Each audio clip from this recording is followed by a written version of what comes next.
Hello ladies and gentlemen, welcome back to Fire Emblem Three Houses, and here we... sorry, oh boy, coughing already. So, here we have Hubert Paralogue, Darkness Beneath the Earth, and this one is... Okay, in terms of design, I don't really like it. In terms of objective, it's not the most fun, but in terms of story context and, like, character thing, it's pretty, I actually quite like it. So, obviously, it's to do with the whole those who lurk beneath the dark, you know, Kronia Solon, Death Knight, all those jazz, you know, stuff like that. But Hubert's taking the initiative to try and, no, Hubert all this time has been trying to find a way to snuff them out, so to speak.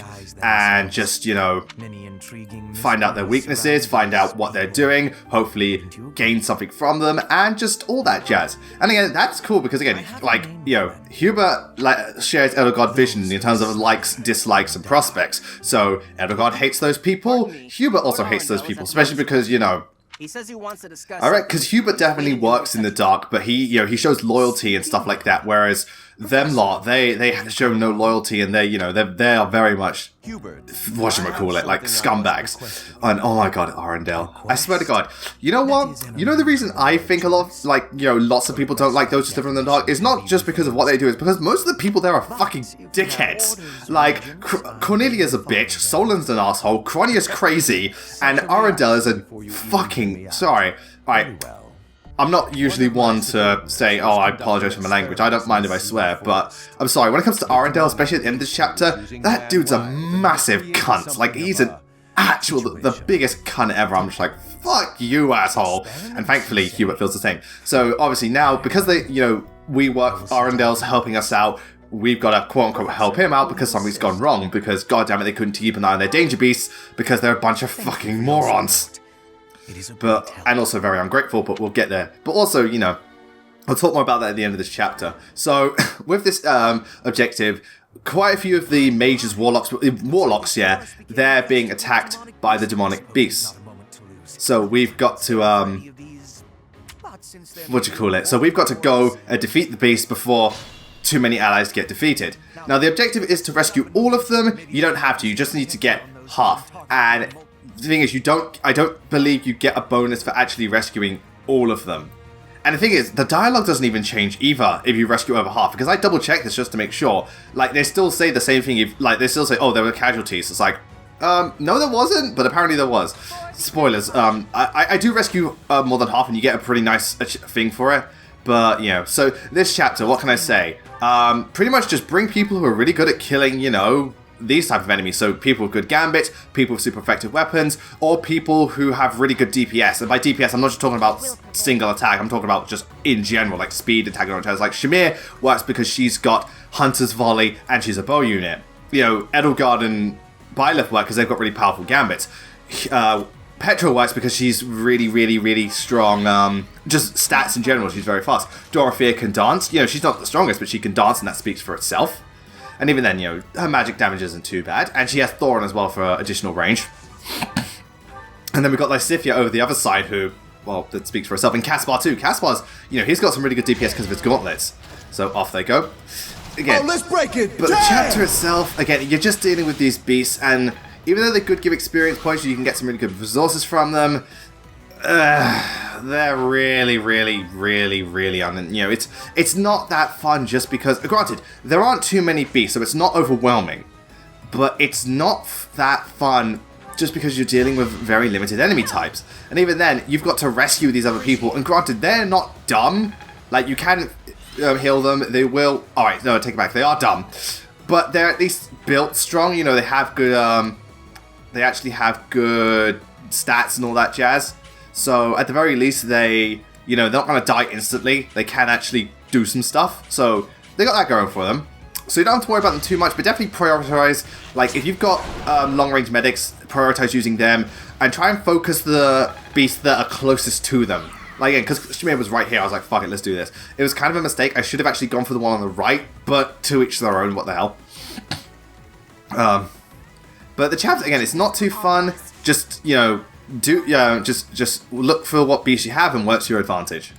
And, you know, Bernie with her, yeah, just use the gambits because, of course, and just, you know, oh, let's break it. It's gonna be a lot of sound cues this part, but hey, what are you gonna do? And I apologize for the sniffing. All of a sudden, I think I've come down... Oh, I've gone and caught a... Oh, I've gone and caught a sniffle! That's an Indiana Jones reference, sorry. But yeah, so the chapter itself, it's okay because it's not too daunting, it's not too long, and you get a good reward for it. And in terms of story, I like it, but in terms of design, it's pretty weak. Alright, another thing too. As much as I hate it, that Three Houses reused as map design, I still don't like it. At the same time, this makes sense because this is those who slither in the dark, and this is where you fought Kronya and Solon. This is more than likely their hideout. So having the same map, it does make a lot of sense. So at the same time, while it's not visually interesting, it's at the very least consistent. So, at the very least I can give them that. Points for consistency. So, there's that going for them. Points for consistency. Hooray. There goes the demo man. So, yeah. One thing I was thinking about when looking at this part is, first of all, I reckon that you should have got another. If I'm correct in assuming you don't get a second reward, I can't remember. But if you didn't, I feel they should have done is given you a much better reward for getting all of them. Because again, I'm not 100% sure if you do. If you don't, if you do, great, tell me in the comments. But I'm pretty sure you don't. And what's its face? I mean, it could be the spirit dust, but I can't remember if you get that either way. But what was I going to say? Nice one, buddy. Well, I wasn't going to say that, but what I was thinking about, what could be interesting with this whole Danger Beast thing, is what if not that you have a Danger Beast unit, but maybe you could at a certain point in the game you could you could hire them in a sense where you I'm still surprised that that's a physical attack. Granted, he is shooting air, wind at you using its wings, but to me it looks like a magical move. But hey, it's a physical attack, so go Red or God. But what I was going to say is, I thought it would be interesting with these beasts is maybe you could hire them during a chapter, but you can only use them during that chapter, and once you've hired them, you can't use them again. You have a very limited number of beasts to use, and once they die, you can't bring them back. So, let's say you hire a wolf to do chapter 9 for some reason. It's just a thought. But so you beat the chapter, the wolf is alive, but you don't ever get the wolf back. Once the wolf is used, you can't use him again. Or say if it dies, you don't ever get it back either.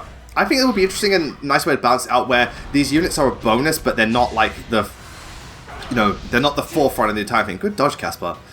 I just thought it would be kind of interesting. Maybe you could have them, but you can only bring one into battle. You can't have more than one, just to make it fair.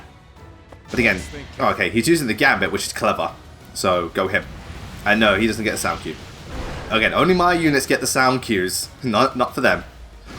But again, I like the Three Houses. Granted, we really haven't suffered from this a lot recently, but I do like that Three Houses and just more recent fighting games, the green units aren't a bunch of fucking idiots for the most part. Because it was GBA where they were really dumb. Telling us they actually weren't that bad. Just GBA really didn't help.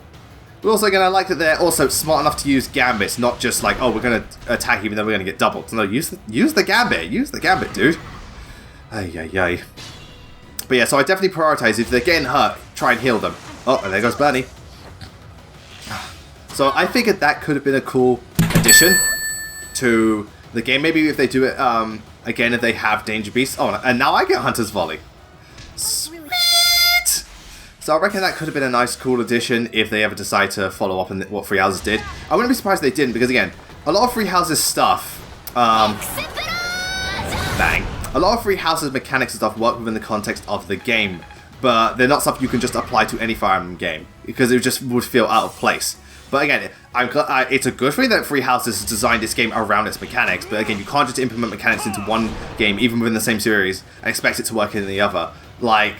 Honest to God, if you tried, here's a weird comparison, if you tried doing in Crash 3 you have you take the motorbike segments, the jet ski stuff from Crash 3 and apply it to Crash 1, I don't think it would work just because of the nature of the story and the game, and could you imagine trying to control the vehicles with the the old control scheme? Oh god, it'd be like controlling the thing in the Insane trilogy, the jet ski, which fucking sucks, mind you. Oh god, this is 180. Nerf this! God damn! And it's dead. Feels good to fight. Again, and one thing I'm very happy with this beast is that they keep their weaknesses intact. And again, if you break their armor, they actually fall to pieces very quickly. And there goes Lysithia, because fuck you. It's just a nice way of balancing them out. You know, Three Houses really knew how to work all this stuff to its advantage despite doing so much. You know, Three Houses is very ambitious. At the same time, it's very well made and well rounded. So wait, why am I doing this? I either level up or weapon level increase. Oh, right, that, yeah. Broke his arm. Okay, yeah. So again, if you want those extra things, you can just do this. This mission will give you a lot. That is if you go out of your way to break their armor, which I recommend you do. Oh god, Caspar's got this in the bag. Just like, fucking heck. Whoa. Caspar, that was really unnecessary. You could have taken down both. It's like, you know what, he hit him so hard he lost both his health bars. But, okay, so one thing I did want to discuss, because again, ever since the live stream yesterday, at the time of this recording, I'm recording this on the Thursday.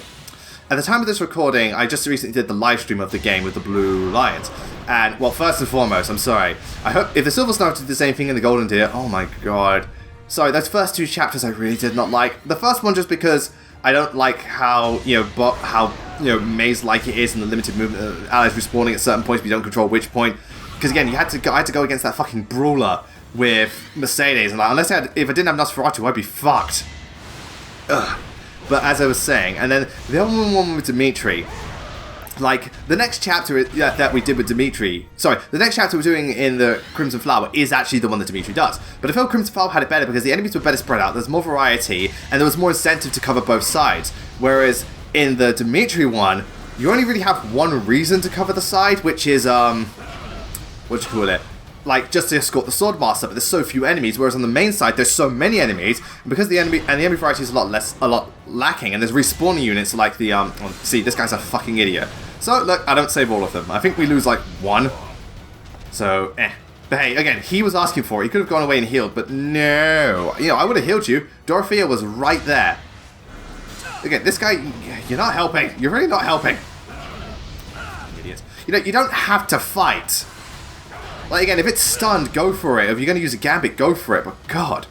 But, again, I like the Dimitri one because, first of all, I reckon at this point in the game, they're sending Falcon Knights at you, which are 5th tier classes. For this early in the game, that's a no-no. I'm sorry, that's kind of ridiculous because, again, remember, in this game, Pegasus Knights are really damn strong.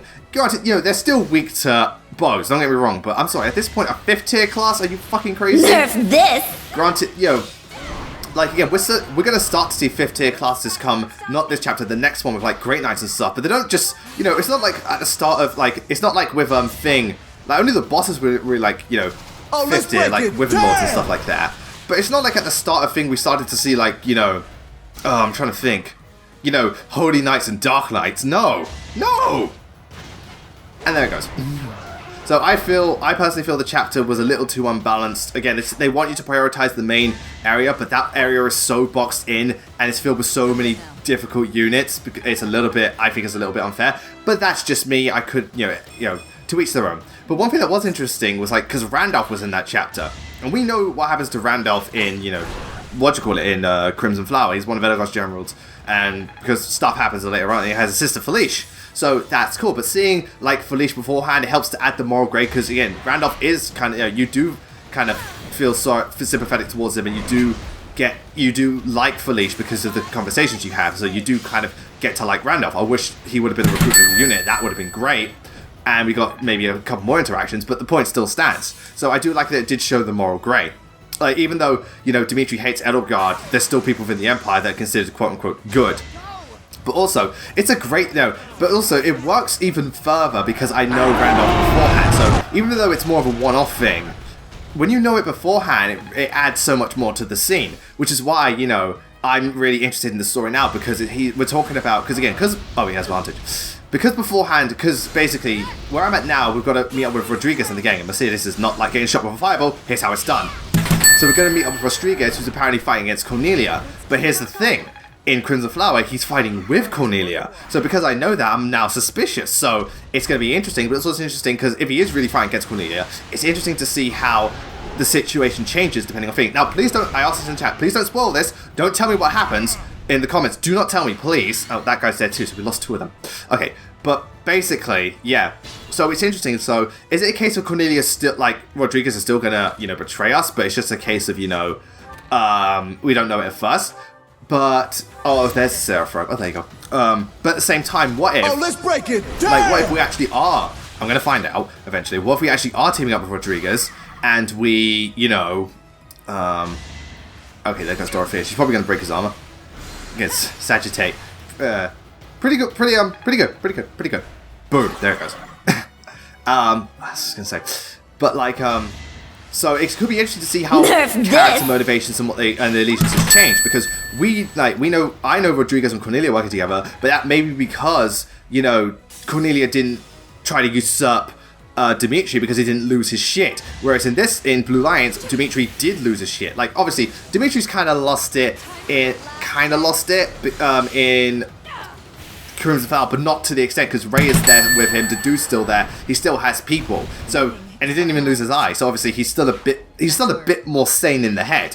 Whereas beforehand, you know, in Blue Lions, he's absolutely lost it. So that could be the thing. So it's interesting to see how the story varies for everyone, and allegiances and so on. They continue to vary depending on what goes down, because each story's different, events play out differently, and different circumstances. So again, I think that's an excellent attention to detail. So props to Three Houses for that. I think that's one of its greatest strengths, the fact that the story, like, it's not just the main characters, it's also the secondary characters change too.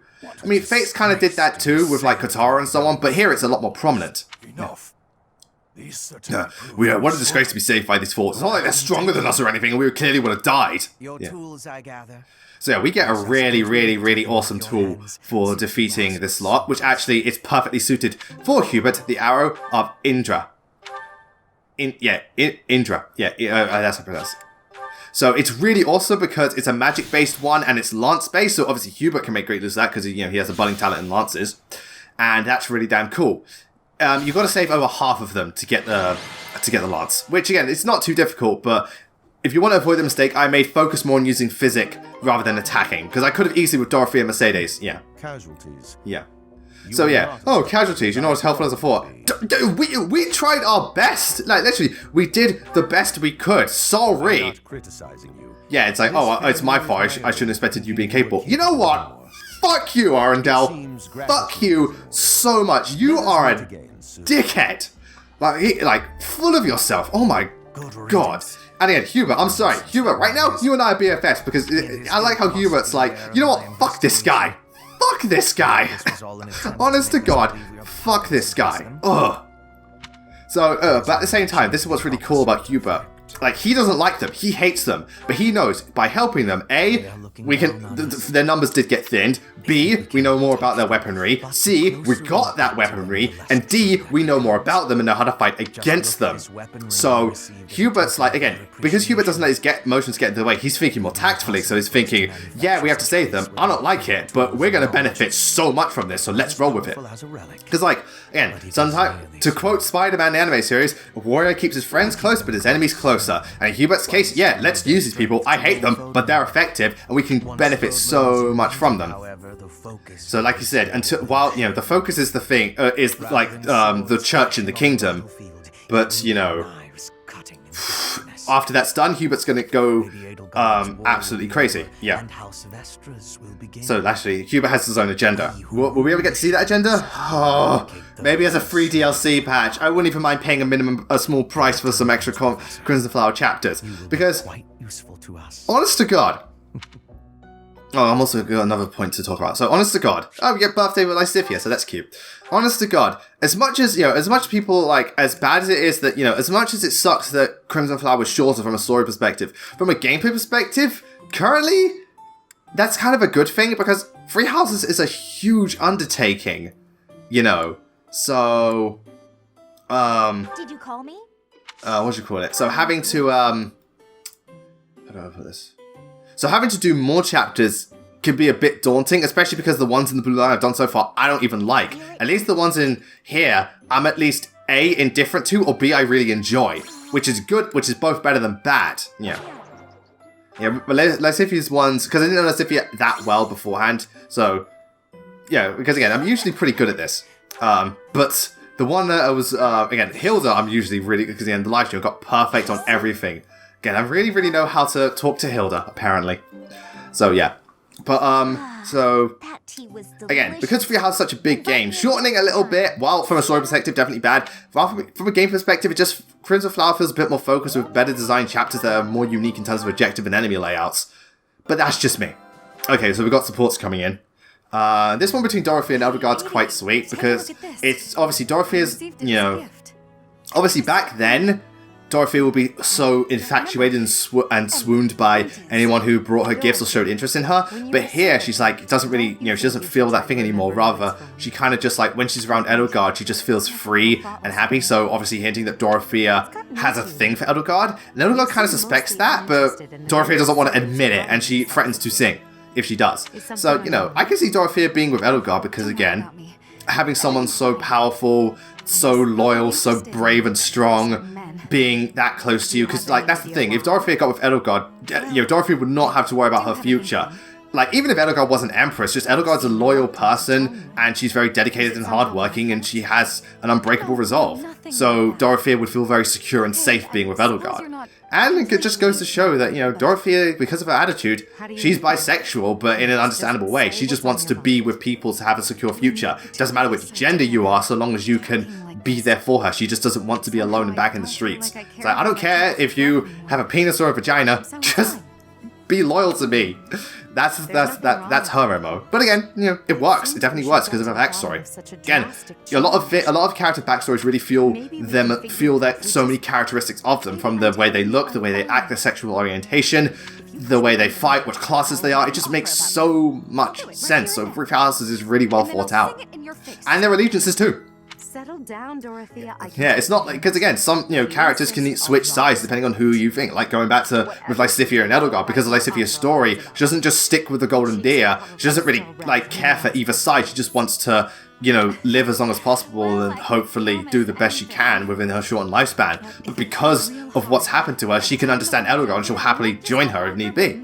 So yeah, but anyway, so there was another thing I was actually I thought would have been really interesting, because they brought this up in Blue Alliance, where Dimitri said we should go to Embar, but everyone's like, no, let's go to Ferdiad, we need recruits. And at the end of the day, you do go to Ferdiad. But I think that would have been so cool, where maybe you could skip Ferdiad and go straight to Embar, but you just got to deal with a really fucking difficult chapter, or maybe like, you know, that it's like that thing I brought up in Fates, where if you spare or think Charlotte, like so not Charlotte,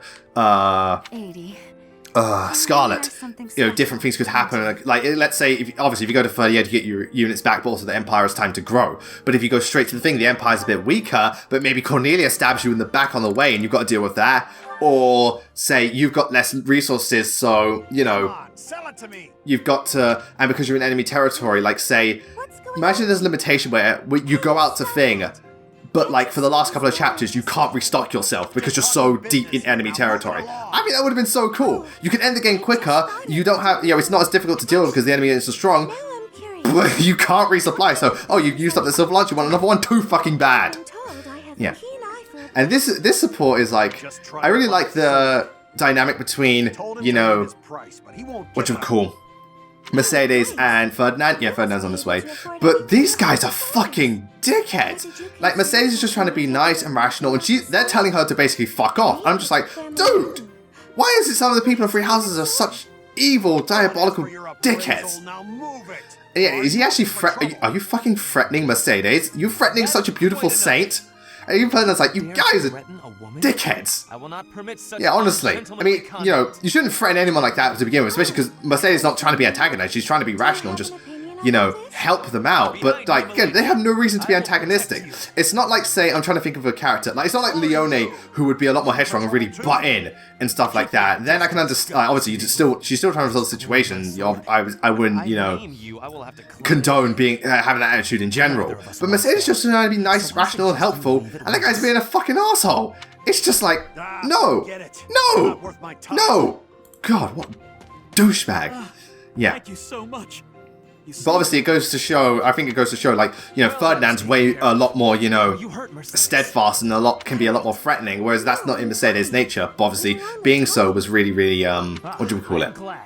And obviously, being a nobleman for him is more than just, you know, having a title and stuff like that.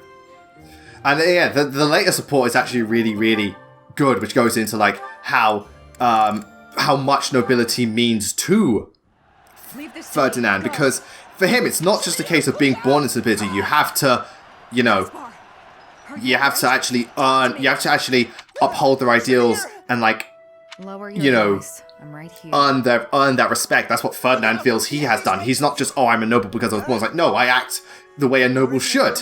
And, you know, to each, you know, props. It took you a while to wake up. So obviously Caspar trying to be, oh, I feel sorry for you, Shamir, you know, I'm going to do something like that. But here's the thing. You know, obviously Shamir's like, don't do this out of pity, but Caspar's like, no, this isn't out of pity, this is just me being me. That's the type of person I am. You know. Wait a minute. So he's not one of those people who's just, he doesn't feel like, it's not like, oh, he's just doing it because, oh, I feel pity on you, or, oh, you know, how do I put it?